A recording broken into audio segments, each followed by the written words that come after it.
बिस्मिल्लाहिर्रहमानिर्रहीम। आज जो है हम मॉलिक्यूलर बायोलॉजी स्टार्ट कर रहे हैं। आज हम उसके बेसिक्स को स्टडी करेंगे और इसका सेंट्रल डोग्मा के बारे में हम लोग पढ़ेंगे।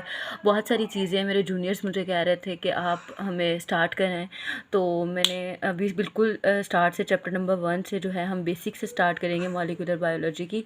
तो फर्स्ट ऑफ़ ऑल हम स्टडी करेंगे just central dogma of molecular biology. इसमें अब हमारे पास ना 2-3 चीज़ें आती हैं। फर्स्ट ऑफ़ ऑल, जब डीएनए जो है वो अपने ही डीएनए में कन्वर्ट होता है, यानी डीएनए से डीएनए का जो बनना होता है वो रेप्लिकेशन कहलाता है, ठीक है। और जो डीएनए से आरएनए का बनना होता है दैट वाज ट्रांसक्रिप्शन, ठीक है, वो ट्रांसक्रिप्शन होती है। और जब आरएनए से प्रोटीन आगे बनती है तो वो ट्रांसलेशन होता है, ठीक है। अब हमारे पास आ गई ये बात कि अब जब जो है ना जीन एक्सप्रेशन, उसका जो फर्स्ट स्टेज होगा ना वो होगा कि डीएनए से आरएनए बन रहा है, ठीक है। और जो सेकंड स्टेज है वो ये है कि आरएनए से प्रोटीन बन रही है। फिर प्रोटीन डिफरेंट टाइप की होती है, स्ट्रक्चरल भी होती है, फंक्शनल भी होती है। अब जो बेसिकली हमारी इंफॉर्मेशन स्टोर होती है ना वो सारी की सारी डीएनए के अंदर स्टोर होती है। तो इसीलिए हम कहेंगे कि the flow of information from DNA to RNA and from RNA to protein it is basically called central dogma of molecular biology, ठीक है। अब हम बेसिक्स के बारे में स्टडी करते हैं। हम मोस्टली न्यूक्लिक एसिड के बारे में पढ़ते हैं। तो जो न्यूक्लिक एसिड है ना उसमें दोनों चीज़ें आ जाती हैं, एक डीएनए आता है, ठीक है, और आरएनए आता है। बेसिकली जो हमारे न्यूक्लिक एसिड है उसी के अंदर स्टोर होती है हमारी इन्फॉर्मेशन, और जो हमारा स्टोर भी हम करते हैं और एक्सप्रेशन ऑफ जेनेटिक इन्फॉर्मेशन, यानी जो हमारी जीन्स की इन्फॉर्मेशन है ना, जो भी हमारी बॉडी में फंक्शन हो रहा है, जो कुछ भी हो रहा है, ठीक है, वो हमारे डीएनए के अंदर और आरएनए के अंदर स्टोर होता है, ठीक है। अब बात आती है कि डीएनए बना किन चीज़ों से होता है, तो वो न्यूक्लियोटाइड्स से मिलकर बना होता है, ठीक है। न्यूक्लियोटाइड्स और न्यूक्लियोसाइड्स दो चीज़ें होती हैं। न्यूक्लियोटाइड्स जो है ना वो बेसिकली यहाँ पे मैंने सारा बता दिया, और लास्ट पे मैं ये बता दूंगी कि न्यूक्लियोसाइड और न्यूक्लियोटाइड में बेसिकली एक डिफरेंस है और वो क्या है, ठीक है। अब न्यूक्लियोटाइड्स को स्टडी करते हैं। न्यूक्लियोटाइड्स जो है ना बेसिकली 3 चीज़ों से कंपोज होते हैं, ठीक है। हमारे पास 3 कौन कौन सी चीज़ें हैं जिनसे उनके न्यूक्लियोटाइड्स बनते हैं। सबसे पहले नाइट्रोजनस बेसिस आ जाती हैं, ठीक है। उसके बाद पेंटोज शुगर आ जाता है हमारे पास, और फिर तीसरी चीज़ जो है वो फॉस्फेट ग्रुप आता है। तो नाइट्रोजनस बेसिस के बारे में सबसे पहले स्टडी करते हैं। तो नाइट्रोजनस बेसिस जो होंगी हमारी वो 2 चीज़ों से मिलकर बनती हैं, एक प्यूरीन्स होती हैं और एक पायरामिडीन्स होती हैं, ठीक है।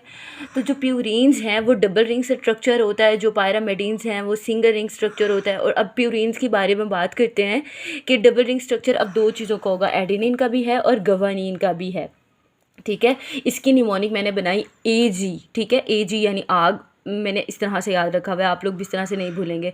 और जो सिंगल रिंग्ड होते हैं पायरामिडियंस होते हैं वो 3 आ जाते हैं, इसमें साइटोसिन, यूरासिल और थायामिन। इसका भी फर्स्ट लेटर अगर हम पिक करें तो कट बनता है, तो इसका निमोनिक आप कट बना लें, क्योंकि अक्सर वो पूछ लेते हैं, MCQs में भी आ जाता है कि पायरामिडियंस कौन से हैं या प्यूरिन्स कौन से हैं, क्योंकि आगे बेसिकली चीज़ें इन्हीं पे बेस करी हैं। डीएनए और आरएनए की मोस्टली चीज़ें इन सब पे बेस करती है। जब तक बेसिक को नहीं समझेंगे तब तक हमें समझ नहीं आएगी। तो आप इसका निमोनिक बना सकते हैं कट, इस तरह से आपके माइंड में रहेगा और भूलेगा भी नहीं। आगे आ गया पेंटोज शुगर। पेंटोज शुगर जो आरएनए के केस में हमारे पास होती है वो होती है राइबोज, और जो डीएनए के केस में हमारे पास होती है वो होती है डीऑक्सीराइबोज, ठीक हो गया।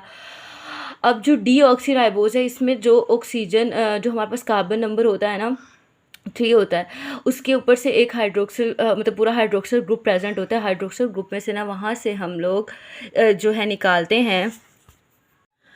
तो अब पेंटोज शुगर के बारे में बता रही थी कि पेंटोज शुगर 2 तरह से होती है, एक राइबोज होती है आरएनए के केस में और डीऑक्सीराइबोज होती है हमारे पास डीएनए के केस में। अब जो हमारे पास राइबोज होती है वो तो प्रॉपर्ली कंपोज होती है। अब इंशाल्लाह नेक्स्ट लेक्चर में मैं इसका स्ट्रक्चर भी शेयर करूँगी। लेकिन जो डीऑक्सीराइबोज होती है ना उसमें कार्बन, वो डीएनए के केस में होती है, और कार्बन नंबर 2 के ऊपर जो है वो हाइड्रोक्सिल ग्रुप प्रेजेंट होता है। और जब हम ऑक्सीजन को रिमूव कर देते हैं तो वो डीऑक्सीराइबोज यानी ऑक्सीजन से रिमूव हो गई तो इट्स मीन्स कि डीऑक्सीराइबोज। नेक्स्ट लेक्चर में इंशाल्लाह इसका स्ट्रक्चर भी मैं आपके साथ शेयर करूँगी। तो उसके बाद तीसरी जो चीज़ हमारे पास होती है वो होता है हमारा फॉस्फेट ग्रुप। इसमें मोनो, डाई और ट्राई 3 तरह के फॉस्फेट ग्रुप होते हैं। मतलब मोनो होते हैं, डाई होते हैं, ट्राई। जो ट्राई होता है ना, जो ट्राई फॉस्फेट होता है वो एक स्ट्रॉन्ग एनर्जी बॉन्ड होता है। मतलब जो ट्राई फॉस्फेट है उसकी एनर्जी ज़्यादा होती है, ठीक है। अब यहाँ पे मैंने इसका स्ट्रक्चर बना दिया, किसका, न्यूक्लियोटाइड्स का। न्यूक्लियोटाइड्स में 3 चीज़ें यहाँ पे दिखाई हुई है। ये वाला स्ट्रक्चर है ये हमें पता है कि हमारे पास पेंटोज शुगर है, ठीक है। जो ये आ गया ये हमारे पास नाइट्रोजीनस बेसिस है जिसमें adenine, guanine, cytosine, thiamine, uracil कुछ भी हो सकता है, ठीक हो गया। और यहाँ पे जो है हमारे पास ट्राई फॉस्फेट होता है जिसमें यहाँ पे 3 फॉस्फेट हैं, जो कि इस पेंटोस शुगर के साथ अटैच हुए हुए हैं, ठीक है।